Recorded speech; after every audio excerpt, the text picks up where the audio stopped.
Maya, I need to talk to you about the wedding. Mom's voice came through my phone speaker as I drove home from work. I was her only daughter, 28 years old, and she'd been planning this wedding for 6 months. Her fiancé Derek seemed nice enough, though we'd only met 3 times since they started dating a year ago. What's up? I asked, switching lanes on the highway. There was a pause, the kind that makes your stomach drop before the words even come.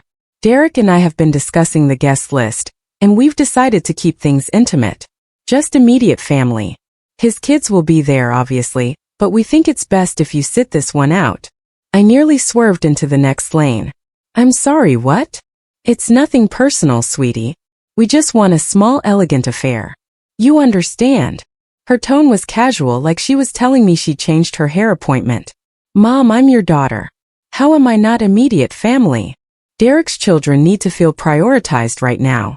This is a big adjustment for them. Having you there might make things awkward. I pulled over into a gas station parking lot, my hands shaking. Awkward how? Mom sighed, that particular sigh she used when she thought I was being difficult. Derek's ex-wife poisoned the kids against him. They're finally coming around and we can't risk upsetting that balance. You're grown and independent. They're still young and vulnerable. Young and vulnerable. Derek's kids were 25 and 23. Adults with jobs and apartments. This doesn't make sense, I said, trying to keep my voice steady. I've been helping you plan this wedding. I went dress shopping with you. I ordered your invitations. And I appreciate all of that, honey. But the decision is made.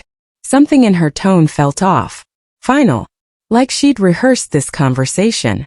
Did Derek ask you to uninvite me, or was this your idea? We decided together. As a couple. That's what marriage is about, Maya.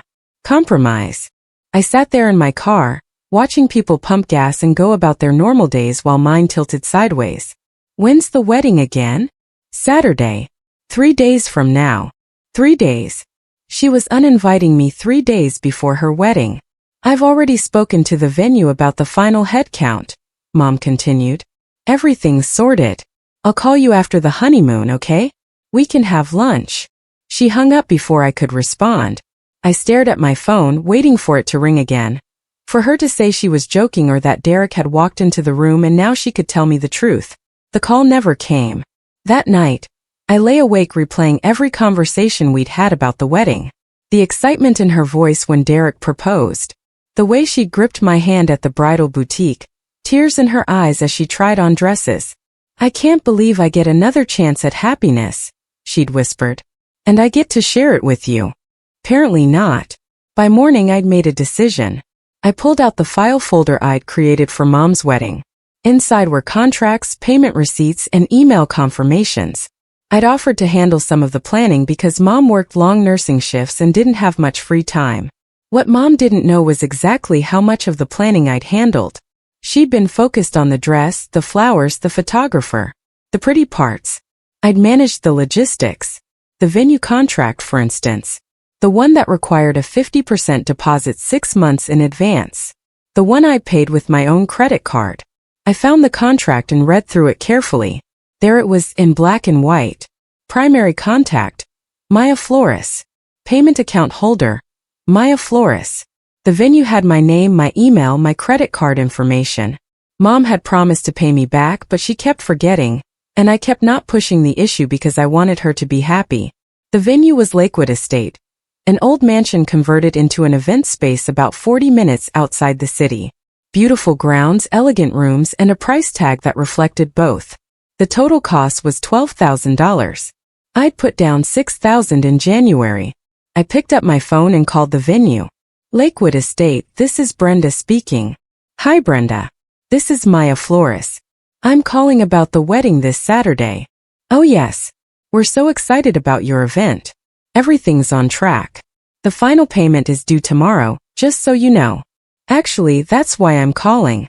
There's been a change. I need to cancel the event. Silence. Then, cancel? The wedding is in 3 days. I understand that. What's the cancellation policy?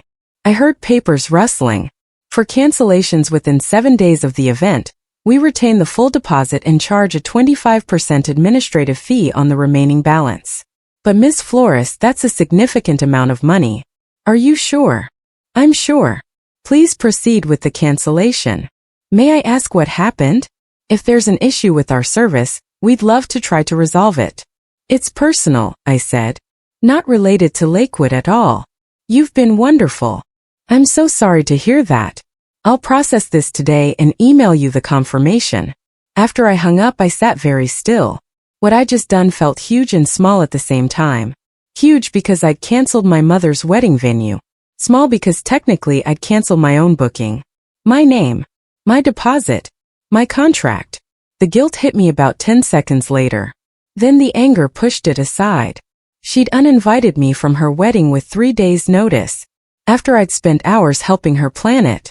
After I'd put thousands of dollars on my credit card for her big day. My phone buzzed. A text from my best friend, Jordan. Lunch today. I texted back. Need to talk. Something happened.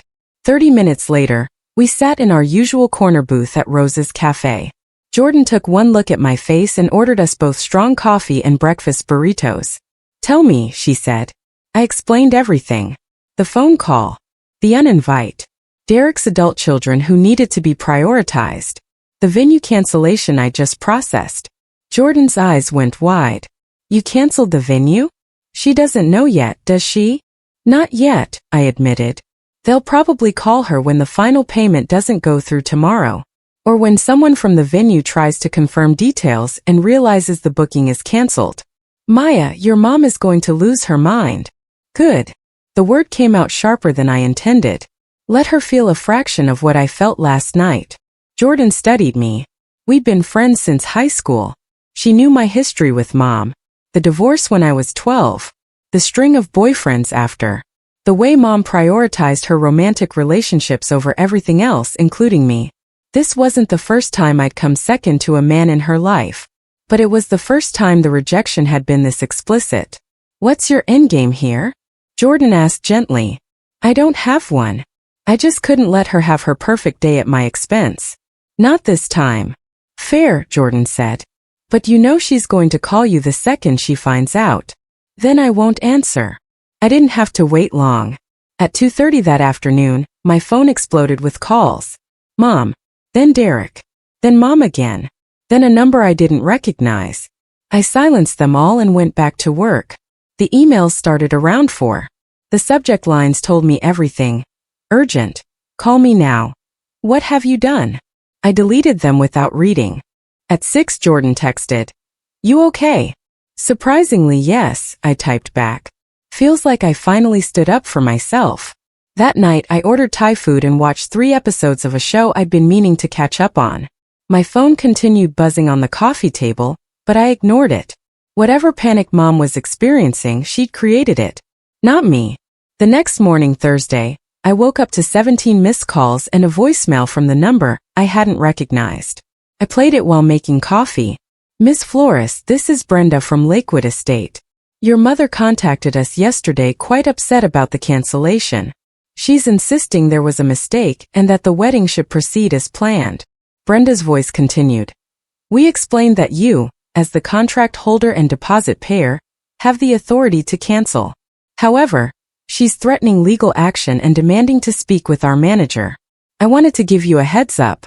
Our manager, Patricia, will likely reach out to you directly. I hope everything is all right. Please call if you need anything. I saved the voicemail and finished my coffee. The fact that Mom was threatening to sue the venue told me exactly how desperate she was. It also told me she still didn't understand the real issue, which wasn't the venue. It was the fact that she'd thrown me away like I didn't matter. My phone rang. Patricia from Lakewood Estate. Miss Flores, I apologize for the drama, Patricia said when I answered. Your mother is quite insistent that this cancellation was unauthorized. I need to confirm directly with you that you intended to cancel the booking. I absolutely did, I said. It's my contract. My deposit. I have every right to cancel. That's what I told her. But she claims she gave you money for the deposit. She promised to pay me back, I corrected. She never did. I have bank statements proving the payment came from my account. The contract is in my name. I'm the authorized party. Patricia sighed. I believe you. but she's making things very difficult. She showed up at the venue this morning demanding to speak with ownership. She's claiming you sabotaged her wedding out of spite. Did she mention why I might do that? She said you were upset about not being invited. The way Patricia said it, I could hear the unspoken question. I decided to answer it. She uninvited me 3 days before the wedding. Her only daughter. After I'd spent months helping her plan it and thousands of dollars paying for it. She said her fiancé's adult children needed to be prioritized and I'd make things awkward. Silence. Then, oh, yeah. Miss Flores, I'm a mother of 3. If one of my kids did what you did for your mom, and I treated them that way, I deserve exactly what happened. I'm sorry you're going through this. The unexpected kindness made my throat tight. Thank you, I managed. I know this puts you in an awkward position. Not at all. The contract is clear. I'll handle your mother if she comes back. But I wanted to ask, just in case you change your mind, we do have Saturday available. If you wanted to rebook under your own name. For your own event. I almost laughed. I'm not getting married. Doesn't have to be a wedding, Patricia said. We host all kinds of events. Birthdays, anniversaries, family reunions. Just a thought. The offer stands through tomorrow morning. After we hung up, I sat with that conversation. An event in my own name. Something just for me. The idea felt strange and appealing at the same time. Jordan called during my lunch break. Status update? I filled her in on Mom's venue visit and Patricia's call. Your mom actually went to the venue and caused a scene? Jordan sounded impressed and horrified. That's bold. That's desperate, I corrected. She probably already told Derek's kids about the big fancy wedding.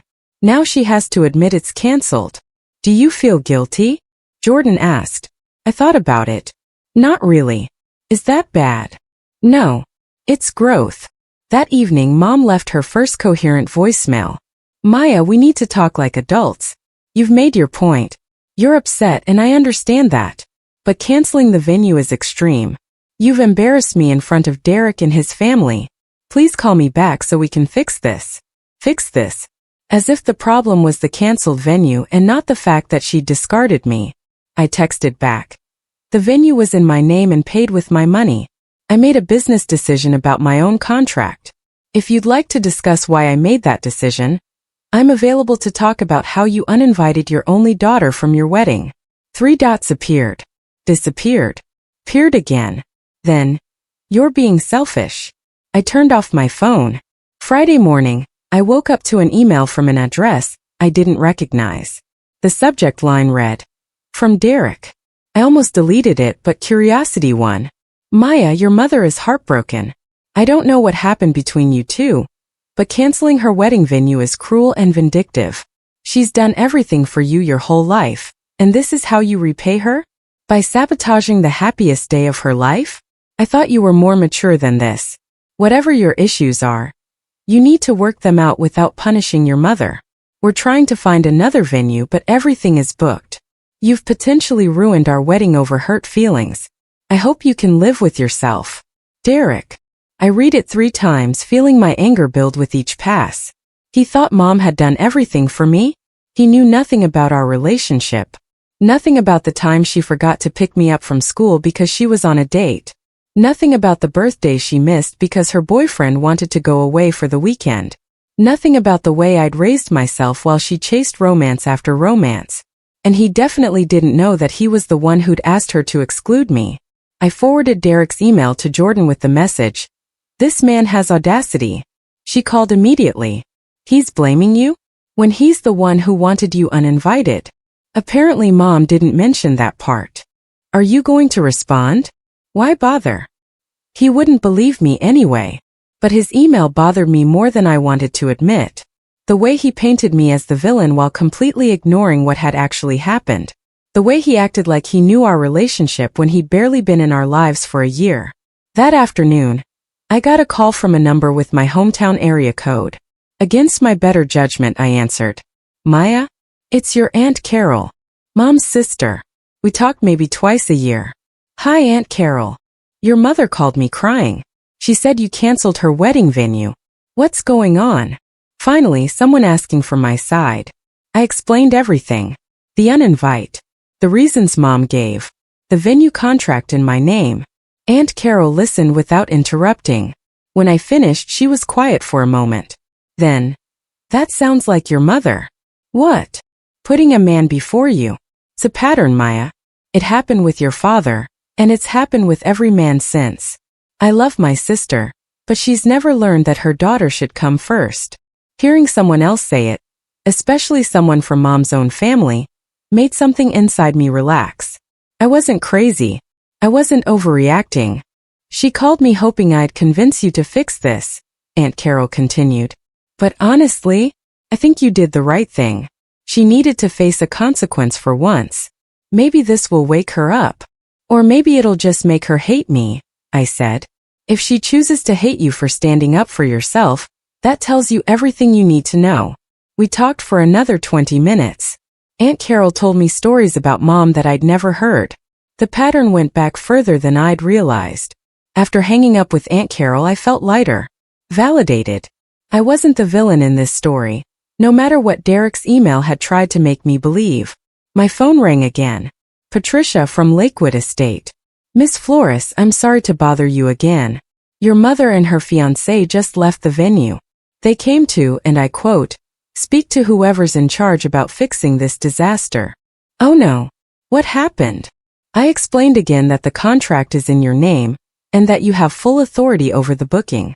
Derek became quite aggressive. He accused us of discriminating against them, and threatened to leave negative reviews everywhere. I had to ask them to leave the property. I closed my eyes. I'm so sorry. Please don't apologize. This isn't your fault. But I wanted you to know in case they try to contact you and claim we were unreasonable. We have security footage of the entire interaction. Thank you for telling me. There's one more thing, Patricia said. That offer I mentioned yesterday? About rebooking the space for your own event? I spoke with our owner, and she'd like to extend a special offer. What kind of offer? She was touched by your situation. She said any woman who stands up for herself the way you did deserves to celebrate. If you want to book Saturday for any kind of event, she'll honor the original deposit you paid and waive the remaining balance. Essentially, you'd have the venue for just the $6,000 you already paid. I was speechless. You don't have to decide now, Patricia continued. But the offer stands until 5 o'clock today. Think about it. After she hung up, I sat staring at my phone. An event space for free. Well, not free but already paid for. For me. Something that was just mine. Called Jordan. What if I threw myself a party? I said. Tomorrow. At the venue. Instead of Mom's wedding. A party? For what? For me. For standing up for myself. For not being a doormat anymore. I don't know. Is that crazy? Jordan was quiet for a moment. It's either crazy or genius. I can't tell which. But you know what? I'm in. What do you need? For the next 4 hours, Jordan and I planned the impossible. A party with less than 24 hours notice. We kept it simple. No fancy dinner, just appetizers and drinks. No DJ, just a playlist.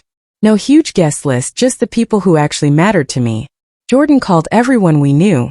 Maya's throwing a celebration tomorrow at Lakewood Estate. Can you come? Most people were confused. Isn't that her mom's wedding venue? It's a long story. Just come. 5 o'clock. Wear something nice. By 7 that evening, we had 30 confirmed guests. Friends from college, coworkers, Jordan's family who'd always treated me like one of their own.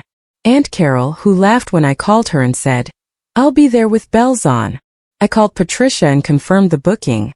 We're doing this. Wonderful, she said warmly. We'll have everything ready. What should we tell people when they arrive? What's the event? I thought about it. Tell them it's a celebration of new beginnings. That night, I actually slept well for the first time since Mom's phone call. In the morning Saturday, I woke up feeling something I hadn't expected. Excitement. While I got ready, my phone buzzed with messages. Mom still trying to reach me. Derek, sending increasingly angry texts about how I destroyed their day. I blocked both numbers. What they didn't know was that their day was happening anyway. Just without them. Jordan picked me up at 4:30. I'd bought a new dress, deep blue and elegant. Not a wedding dress, but special enough to mark the occasion. You look amazing, Jordan said. Ready. Ready. The drive to Lakewood Estate felt surreal. The last time I'd been here was with Mom, looking at table layouts and discussing centerpieces. Now I was coming for my own event. As we pulled up, I saw cars already in the parking lot. People had actually come. Patricia met us at the entrance, smiling warmly. Everything's ready, she said. Welcome to your celebration, Miss Flores. The main room looked beautiful. Soft lighting, elegant table settings, a small bar set up in the corner. Patricia's team had transformed the space on impossibly short notice. Guests started arriving. Friends hugged me, asking what we were celebrating. I'll explain everything, I promised. By 5:30 the room was full. 30 people who dropped everything to be here for me. I stood at the front of the room, and Jordan clinked a glass to get everyone's attention. Thank you all for coming on such short notice, I began. My voice shook slightly. I know this is unusual, but something happened this week that made me realize I needed to celebrate myself. To acknowledge that I matter. I told them the story, the uninvite, the venue contract, the decision to cancel and then rebook for myself. Some people gasped. Others nodded knowingly. Aunt Carol wiped her eyes. I spent so much of my life making myself smaller so other people would be comfortable, I continued. Especially my mom. But this week I decided I was done with that. This venue, this day, it represents me choosing myself for once. Thank you for being here to celebrate that with me. The room erupted in applause. People came up to hug me, to share their own stories of setting boundaries with family. It was healing in a way I hadn't expected. Around 6:30, while everyone was eating and talking, Patricia approached me. There's a situation at the front gate. My stomach dropped. What kind of situation? Your mother and a man I assume is Derek just tried to drive in. They claim they have a wedding here tonight. Our security team stopped them and called me. What did you tell them? That there's a private event this evening and they're not on the guest list. They're demanding to speak with you. I thought about it. Part of me wanted to hide.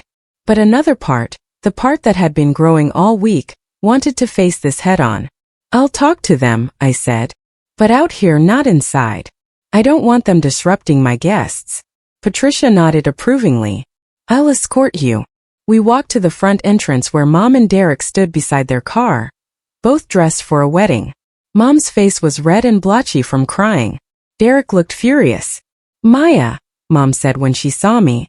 What is this? Why are you here? I'm having a party, I said calmly. The venue is mine for the evening. Your party. Derek's voice was sharp. This was supposed to be our wedding. It was supposed to be, I agreed. Until Mom decided I wasn't important enough to attend. So I made other plans with my booking. Mom's face crumpled. I didn't mean to hurt you. I just wanted Derek's kids to feel comfortable. You uninvited your own daughter, I said. Your only child. Because your fiancé's adult children might feel awkward. Do you understand how that felt? It was just one day, Mom protested. It wasn't about one day. It was about a pattern. You've always put men before me. Always. And I finally had enough. Derek stepped forward. You're punishing your mother for trying to blend a family. That's incredibly selfish. I looked at him directly. You convinced her to exclude me. Own that. He blinked, surprised I knew. Yeah, I figured it out, I continued. You wanted your kids there but not hers. And she went along with it because she always chooses the man. Mom looked between us. Derek? Is that true? I suggested we keep it small, he said defensively. My kids are sensitive about this whole thing. I didn't think Maya would care that much. Didn't think I'd care? My voice rose.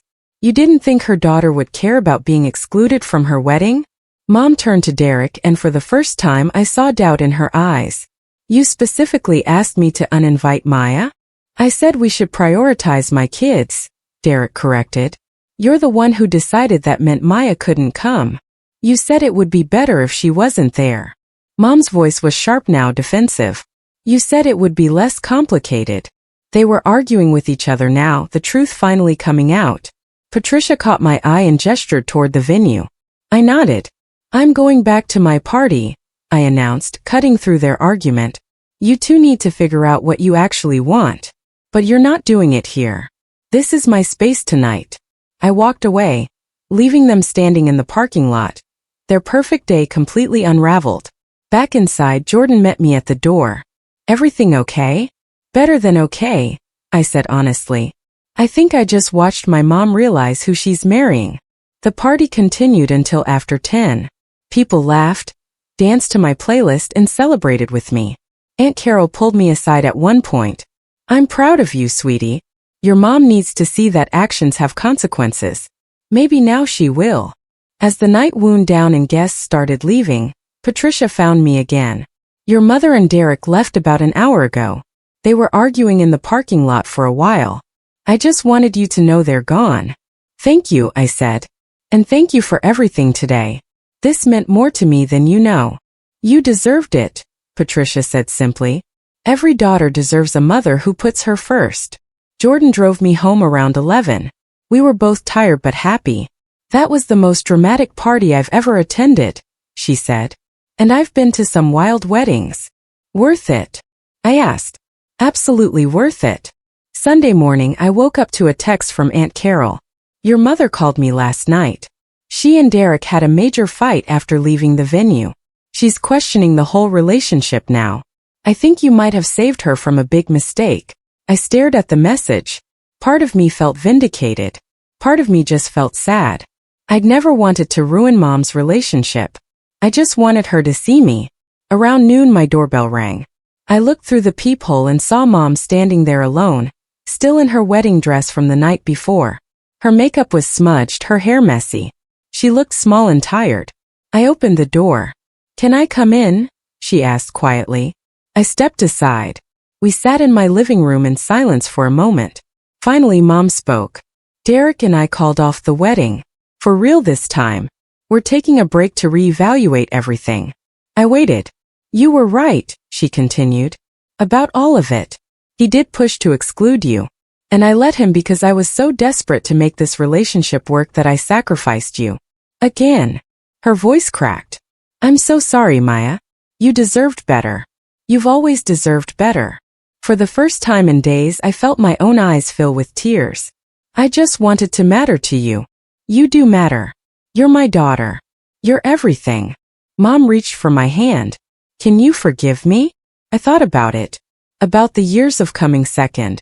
About finally standing up for myself. About whether forgiveness meant going back to how things were or moving forward into something new. I can forgive you, I said slowly. But things have to change. Really change. You have to show me that I'm a priority, not just tell me. Mom nodded, tears streaming down her face. I will. Promise. However long it takes. We talked for 2 hours. Really talked, maybe for the first time in years. About her patterns with men. About my childhood. About what we both needed from each other going forward. When she left, we hugged at the door. I love you, Maya. I love you too, Mom. I didn't know if things would really change. Patterns run deep. But for the first time I felt like we might have a chance at something real. Something honest. And I knew that whatever happened, I'd never make myself small again. The celebration at Lakewood Estate hadn't just been a party. It had been a declaration. I mattered. And I would never forget that again.